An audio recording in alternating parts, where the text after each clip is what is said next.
मेरा personal question है actually. जैसे किसी ने अपनी पास्ट लाइफ में बहुत कुछ एक्सपीरियंस किया होता है, लाइक जो किसी से शेयर नहीं कर सकते, उसको मैं कैसे इग्नोर करूँ? उसको चीज़ को मैं पीछे छोड़ के आगे जाना भी चाहती हूँ बट वो नहीं हो पाता है। लाइक कभी फिर से याद आ जाता है, फिर डिप्रेस्ड हो जाती हूँ कि क्या हुआ लाइफ में मेरे साथ।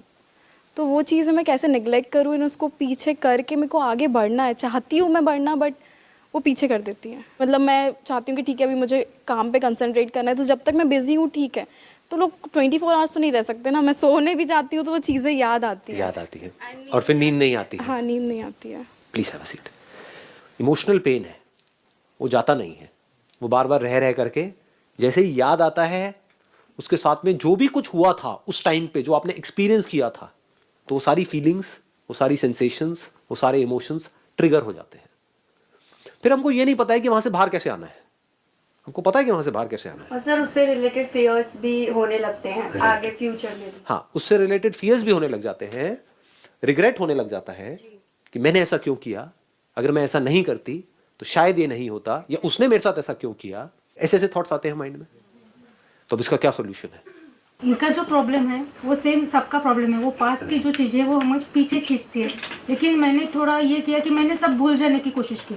भूल जाना है तो ये भी हुआ कि जो चीज़ भूल जाना है वो बोलते हैं वो ज़्यादा आती है, तो अभी वो हो रहा है कि भूल जाना है लेकिन वही याद आता है। जितना आप उसको भूलने की कोशिश करोगे उतना ही ज्यादा याद आएगा। तो भूलना सोल्यूशन नहीं है। क्या भागना सोल्यूशन है? जगह चेंज करना। भागना मतलब जगह चेंज करना। आप कहीं भी जाओगे, पहले ये समझो कि वो मेमोरी है कहां पर, अंदर है या बाहर है? अंदर है। हाँ। अगर तो बाहर होती तो उससे पीछे छुड़ा सकते हो आप। कोई पर्सन है, उससे आप पीछे छुड़ा सकते हो। उसको उल्टा सीधा बोलो, बोलते रहो बोलते रहो बोलते रहो, वो भी गएगा। हो जाता है ना, अपने आप ही एक डिस्टेंस मेंटेन हो जाता है। उससे लड़ाई झगड़ा करो, उसको मारो पीटो, जो मर्जी करो, ये सब बाहर है। अंदर क्या करोगे? किसको मारोगे, किसको पीटोगे, कहां भागोगे? यहां से भाग करके आप कहीं चले भी गए, कहीं दूर भी चले गए, तब भी वो तो अंदर यहां पड़ी हुई है। और जितना भाग रहे हो वो अंदर ही अंदर और बढ़ती चली जा रही है। उसका डर आपके अंदर और बढ़ता चला जा रहा है, तभी तो भाग रहे हो। तो ये भी सोल्यूशन नहीं है। तो बचा क्या? फेस कौन कर रहा है? क्या आप उससे अलग हो? क्या वो जो मेमोरी आपके अंदर पड़ी हुई है, आपके अंदर जितनी भी मेमोरीज पड़ी हुई हैं, अगर वो सारी मेमोरीज में निकाल दूं तो आप हो क्या? आप कहते हो मैं डॉक्टर हूं, किस बेस पे? आपके अंदर मेडिकल फील्ड की नॉलेज पड़ी हुई है। अगर वो मेमोरी निकाल दो तो आपके नाम के आगे से डॉक्टर हट जाएगा। तो all your memories put together is you, जिसको भी आप अभी मैं बोलते हो। उसके अलावा और आपकी क्या रियलिटी है? अगर सारी मेमोरीज आपके अंदर से निकाल दी जाए, याददाश्त चली जाए, तो आप क्या बोलोगे? मैं आपसे पूछूंगा आप कौन हो। लैंग्वेज तक की मेमोरी निकल जाए, आप कौन हो, तो आप देखते रहोगे बजर बट्टू की तरह कि ये क्या हो रहा है। ये कुछ अजीब सी आवाजें अंदर से आ रही है, समझ ही नहीं आएगा आपको, तो कोई जवाब भी नहीं दोगे। क्या सोचोगे उसके बाद में? तो यू आर योर मेमोरी, जिसको भी आप मैं बोल रहे हो, you are not different from it. ये बात जब हमको गहराई से समझ आ जाती है तो वहां पर कुछ करने को नहीं रह जाता है। And this struggle of being free from memory comes to an end. आप क्या चाहते हो? मेरे अंदर से सारी बुरी मेमोरीज निकल जाए, अच्छी पड़ी रहे। अच्छी भी छोड़ने के लिए क्या हम तैयार हैं? ना जी ना, अच्छी कैसे छोड़ दें? छोड़ने का कोई तरीका भी नहीं है। तैयार भी हो तो उससे भी क्या होगा? आप कहोगे हाँ मैं तैयार हूं, निकालो जी क्या रास्ता है। नो वे जी। और मेमोरीज ही अगर आपके अंदर से निकल गई तो आप में और एक जानवर में फर्क क्या है? खाओगे पियोगे निकालोगे, खत्म। सोच नहीं सकते। You can't think without memory. So this mind, whatever you call it as mind, your thoughts, your feelings, your emotions, it is all connected to memory. अगर तो मेरी वो मेमोरीज मुझसे अलग है, चाहे अच्छी चाहे बुरी, तो मैं कुछ करूं। अगर वो मैं ही हूं, अब क्या करूं? यानी कि मैं कुछ नहीं कर सकता खुद से पीछा छुड़ाने के लिए, क्योंकि मैं ही वो मेमोरीज हूं।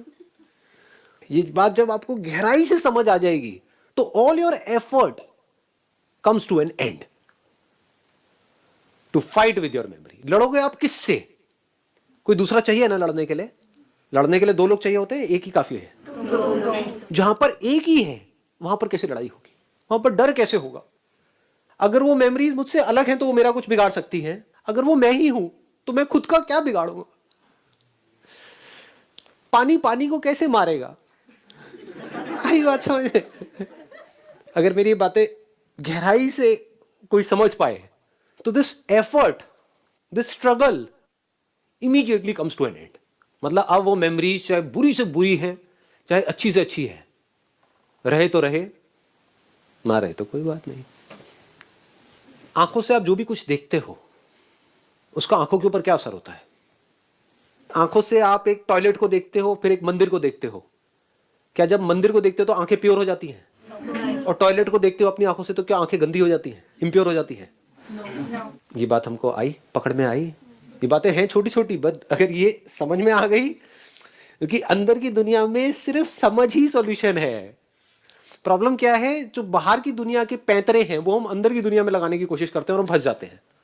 बाहर की दुनिया के क्या पैंतरे हैं? कोई भी काम करना है, एक्शन लो, ये करो, वो करो, वो करो, वो करो, वो करो, इट्स ऑल अबाउट करो करो करो करो करो करो करो, ये करो तो ये करके ये होगा, फिर ये करो, फिर ये करो, फिर ये करो। अंदर कुछ करना ही नहीं है, सिर्फ समझ लेना है। जैसे भूत, अगर भूत एक्चुअल में है तो कुछ करना है, अगर भूत है तो भूत किसके लिए है? जो कभी समझने की कोशिश ही नहीं करते कि भूत है या नहीं है, बस मान लिया है। मूवीज देखी, बचपन में सुनी कहानियां और मान लिया कि भूत है। तो जिसके लिए भूत है उसको भूत दिख भी सकता है, उसके ऊपर भूत चढ़ भी सकता है, उसको भूत से फ्री होना है, कई जगह पे जाके मत्था टेकना है, बहुत कुछ करना है। लेकिन अगर कोई इस सच को देख ले कि भूत है ही नहीं, उसको क्या करना है? तो दोनों में फर्क समझ आया? करना और understanding, which is not doing anything, which is just seeing things as it is. मतलब आंखों का क्या काम है? सिर्फ दिखा देना, अच्छा है बुरा है, उससे आंखों को कोई फर्क नहीं पड़ता है। ऐसे ही ब्रेन का काम है जो भी अंदर स्टोर्ड है उसको दिखा देना। और कुछ भी दिख जाए उससे ब्रेन को कोई फर्क पड़ता है क्या? तो डर क्यों रहे हो?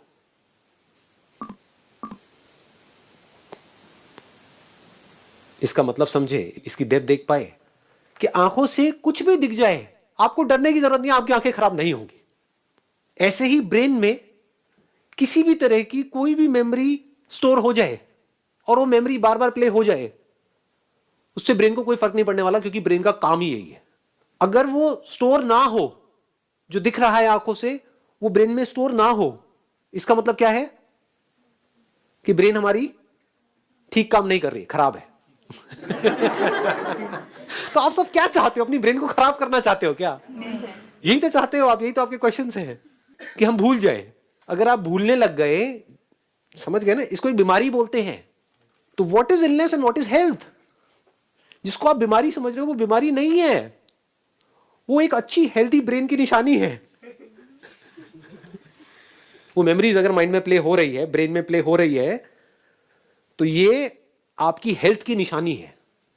इसका मतलब आपकी ब्रेन सही काम कर रही है, परफेक्ट काम कर रही है, नॉर्मल है।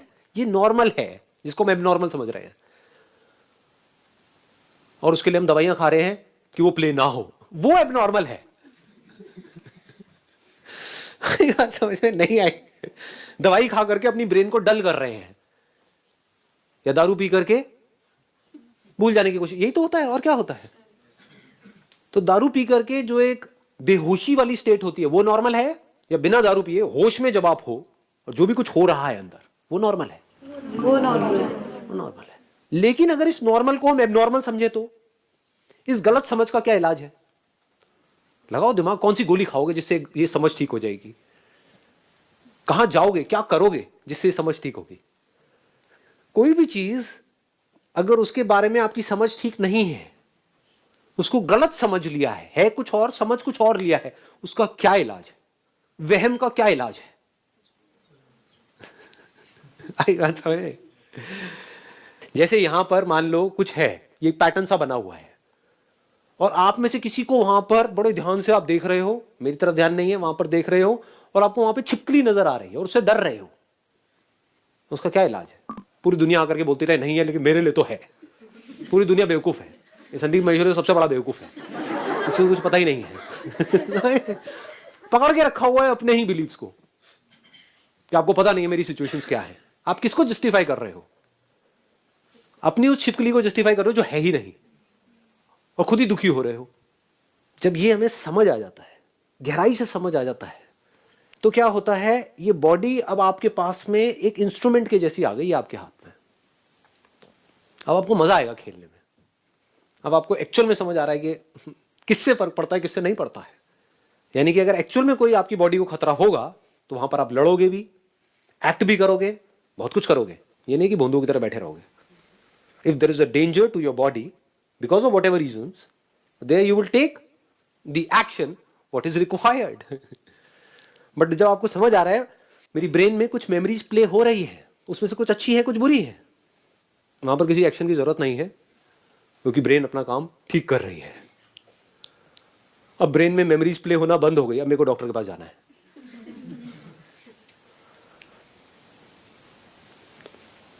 अभी ब्रेन कैसी हो गई आपके लिए? एक म्यूजिकल इंस्ट्रूमेंट के जैसी। लोग कैसे जी रहे हैं? बड़े ही कन्फाइंड होकर के जी रहे हैं। जैसे एक म्यूजिकल इंस्ट्रूमेंट है, उसकी रेंज ये है, lowest note and highest note. अच्छा म्यूजिशियन आप किसको कहोगे? जो पूरी रेंज को मास्टर कर ले, या बस इतनी सी ही रेंज में प्ले करता रहे। यही 2 कीज उसको पता है, बाकी कीज से उसको डर लगता है, हाई से भी डर लगता है, लो से भी डर लगता है। तो अगर ये ब्रेन उस म्यूजिकल इंस्ट्रूमेंट के जैसी है, तो अब इसमें जो इमोशंस ट्रिगर होते हैं, चाहे वो अच्छे हो चाहे बुरे हो, उसकी वजह से क्या होता है, पूरी बॉडी में सेंसेशंस ही तो होती हैं। तो डरने की जरूरत नहीं है, आपकी बॉडी में कैपेसिटी है, वो झेल जाएगी। आपको लगता है कि मैं सह नहीं पाऊंगा, सब सह जाते हैं। जैसे एक कपल होता है, साथ में रह रहे होते हैं, वो कहता है कि या कहती है कि मैं तुम्हारे बिना जी नहीं सकता या जी नहीं सकती। उसके बाद में दोनों में से एक गया, दूसरा मरता ही नहीं है। घर वाले वेट कर रहे हैं, कहेंगे जी आपने कहा था कि भाई मैं जी नहीं सकता, तो अब 2 साल हो गए, 5 साल, चलो ठीक है, 8-10 साल, 15 साल, 20 साल, अब तो छोड़ो। इससे क्या समझ आ रहा है? कैपेसिटी आ जाती है। आ भी नहीं जाती है, वो कैपेबिलिटी है, कहीं से आ थोड़ी रही है, होती है। मतलब वैसे ही कहानियां बना रहे होते हैं कि मैं झेल नहीं सकता हूं, मैं झेल नहीं सकती हूं। अरे आप कितना झेल सकते हो, उसकी कोई हद ही नहीं है। देख लो दुनिया में जाकर के लोग क्या क्या झेल रहे हैं, at a physical level, at a mental level. हम खुद ही अपनी कैपेसिटी को अंडर एस्टिमेट कर रहे हैं, उसकी वजह से खुद ही दुखी हो रहे हैं। बड़ा अच्छा लगता है टूट जाने में और दोबारा से खड़े होने में, बड़ा अच्छा लगता है। बच्चों को भी ध्यान से देखना, छोटे छोटे बच्चे होते हैं, उनको हॉरर मूवीज में बड़ा मजा आता है। क्यों आता है? क्योंकि जब डर जाते हैं तो बॉडी कॉन्ट्रैक्ट हो जाती है, और फिर जैसे ही वो डर निकल जाता है वो एक्सपैंड हो जाता है। तो इस कॉन्ट्रैक्शन में और एक्सपेंशन में बड़ा मजा आता है। सारे जो भी आपके प्लेजर्स हैं, वो अगर उसको ध्यान से एनालाइज करोगे, वो कॉन्ट्रैक्शन और एक्सपेंशन ही है और कुछ नहीं है। एनर्जी एक जगह पर इकट्ठी हो जाती है, फिर एकदम से रिलीज हो जाती है, उसमें बड़ा मजा आता है। हा हा हा, पूरी बॉडी में सेंसेशंस होती है। तो ऐसे हमको बड़ा मजा आता है, पहले अपने आप को ये शो करने में कि मैं टूट गया हूं, उसके बाद में मेरी वीडियो सुनते हो, कहते हो मैं स्ट्रांग हो गया हूं। भैया ये खेल है, नौटंकियां चल रही है और कुछ नहीं है। इन नौटंकियों को वो समझ सकता है जो खुद को समझ चुका है अच्छे से। मुझे भी बड़ा मजा आता है कभी कभी नौटंकी करने में, यार मूड खराब है, बड़ा मजा आता है, आपको पता नहीं है ये। और फिर जितना खराब होता है उतना ही अच्छा भी हो जाता है। जैसे जितनी प्यास लगेगी उतना ही पानी में मजा आएगा। प्यास ही ना हो तो पानी में मजा आता है क्या? नहीं आता। तो हम क्या करते हैं, अपने आप को कॉन्ट्रैक्ट कर देते हैं, खुद ही इमेजिन करके अपने आप को गिरा देते हैं नीचे कि अब लाइफ बेकार हो गई है, लाइफ में कुछ नहीं पड़ा है। फिर एकदम से कुछ करते हैं, चल अब लाइफ में कुछ नहीं पड़ा है, चल गोवा का प्लान बनाते हैं। और गोवा जाकर के पागल ही हो जाते हैं। समझ गए ना? गोवा जाकर के आप कब पागल हो पाओगे? जब दिल्ली में आप सफोकेट हुए पड़े थे। आई बात समझ में नहीं आई? जो दिल्ली में गोवा की तरह जी रहा था, उसको गोवा जाके क्या मजा आएगा? उसके लिए तो दिल्ली और गोवा बराबर है। जिसकी जिंदगी में जितना ज्यादा दुख होता है उसको उतना ही ज्यादा सुख भी होता है, उसी प्रोपोर्शन में। एक ही सिक्के के 2 पहलू हैं, अलग अलग नहीं है। हम क्या कर रहे हैं, अपनी लाइफ को कन्फाइंड करते चले जा रहे हैं कि हमें दुख ना हो। इसका मतलब क्या है? इसका मतलब पकड़ पा रहे हो, देख पा रहे हो इसकी इंटेंसिटी? सुख भी नहीं होगा, लाइफ बोरिंग हो जाएगी। इसको बोरिंग लाइफ बोलते हैं। इन्हीं को मैं खच्चर बोलता हूं प्यार से। सर ये वर्ड बहुत अच्छा लगता है, क्योंकि ये वर्ड सुनते एकदम लगता है कि कोई हमको हमारे असली नाम से बुला रहा है। कोई तो है जो हमें समझा। तो अगर आप कहते हो कि मुझे दुख ना हो, यानी मेरी लाइफ में कोई ऐसी मेमोरीज ना हो जिसकी वजह से मैं बहुत दुखी हो जाऊं, तो आप किसको छोड़ रहे हो? आप उसी प्रोपोर्शन में जो सुख हो सकता है उसको भी छोड़ दिया आपने। अब वो लाइफ कैसी हो गई? एक पत्थर के जैसी, पत्थर दिल। जब मैं बात करता हूं ना अटैचमेंट की, लोग समझ ही नहीं पाते हैं। ये है ना खच्चर। वो ये समझते हैं कि हमें तो किसी के साथ में अटैच ही नहीं होना है। अरे नहीं, जुड़ जाओ तो पूरी तरह से जुड़ जाओ, और जब पूरी तरह से जुड़ोगे तो क्या होगा, वहां पर दुख भी पूरा होगा, सुख भी पूरा होगा। इसको बोलते हैं एक ऐसा दिल जो पत्थर के जैसा नहीं है। रोना आएगा तो पूरा फुट फुट के आएगा, खुशी आएगी तो पूरी आएगी। Now you are open for anything and everything. हम कह रहे हो देखता हूं कितनी बुरी मेमोरी आ सकती है, आने दो। आप खुद क्रिएट नहीं कर रहे हो। अब इसका मतलब ये नहीं है कि जाकर के अपने पति को खच्चर मारा, बहुत ही बुरी मेमोरी है, और जेल में जाकर के अपना टॉर्चर करवाया 20 साल तक, फिर बाहर आकर के कह रहे हो हाँ मैंने जी लिया जो आपने कहा। 20 साल बाद जेल से बाहर आकर के मुझे बड़ा अच्छा लग रहा है। ये नहीं, अपने आप आएगी, आनी ही है, इसी को लाइफ बोलते हैं। अपने आप ही फेलियर्स आएंगे, अपने आप ही प्रॉब्लम्स आएंगे, अपने आप ही बहुत कुछ होगा। आप उसको चाह नहीं रहे हो बट होना ही है सबके साथ में।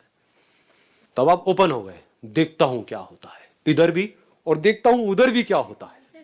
यानी अच्छी से अच्छी मेमोरी, अच्छी से अच्छी फीलिंग्स, अच्छी से अच्छी इमोशन। क्या होता है, वहां पर भी डर रहे होते हैं, डर लग रहा होता है नहीं होता है? किसी से जुड़ने में भी डर लगता है। अलग हो गए तो पता नहीं क्या होगा, क्या होगा, दुख होगा। जितना दुख होगा वहां पे उतना सुख भी होगा। तो जब जुड़ोगे तो पूरी तरह से जुड़ जाओगे। खेलो इस ब्रेन के साथ में, देखो इसकी possibilities, then you will get to know के इस ब्रेन को जितना आप समझते हो ना, उससे बहुत ज्यादा पॉसिबिलिटीज है। आपको इस ब्रेन में जैसे भी थॉट्स आ रहे हैं, जैसी भी फीलिंग्स आ रही हैं, जैसे भी इमोशंस आ रहे हैं, आने दो। और अब आप खेल खेल में क्या कहोगे, मुझे स्टॉप वॉच आपने ऑन करी अपने मोबाइल में और कहा कि अगले 10 मिनट तक ये जो मेरी सबसे बुरी मेमोरी है, जिससे मैं सबसे ज्यादा डर रही हूं या डर रहा हूं, इसको बनाए रखना है 10 मिनट तक। करो कोशिश। उल्टा होगा सर। आई बात पकड़ में। तो तब आपको पता लगेगा कि मैं कितनी बड़ी झूठी हूं, मैं कितना बड़ा मक्कार हूं। मैं बोलता हूं कि वो मेमोरीज जाती नहीं है, जबकि सच क्या है कि वो मेमोरीज टिकती नहीं आती तो है, टिकती नहीं है। आती है लेकिन उसको जाने से मैं रोक नहीं सकता हूं। This is the reality. रोक के दिखा दो किसी भी मेमोरी को, 10 मिनट तक वो मेमोरी हिलनी